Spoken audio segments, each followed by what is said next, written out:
গোসল ফরজ হলে মনে করি সাহারি খাওয়া যায় না, অথচ গোসল ফরজ অবস্থায় সাহারি খাওয়া যায়।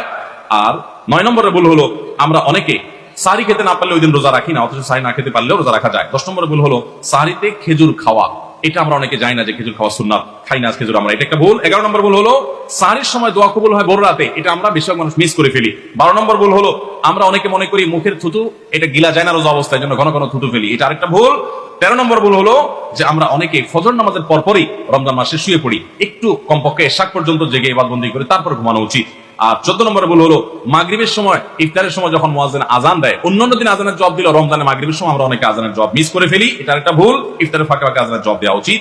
আর 15 নম্বর ভুল হলো তারাবিতে আমরা অনেকে তাড়াহুড়া করা পছন্দ করি, অথচ এটা তারাবির মানকে নষ্ট করে দেয়। 16 নম্বর ভুল হলো মোবাইলে, টেলিভিশনে, বিভিন্ন প্রোগ্রামে, গেমস ইত্যাদিতে আমরা রোজা থেকে যেহেতু খাবার দাবার নাই সকালে দুপুরে, এই টাইমটাতে আমরা সময় নষ্ট করি, এটা আরেকটা ভুল। আর 17 নম্বর হলো যে ব্যক্তি ইফতার করায় তার জন্য একটা দোয়া পড়তে হয়।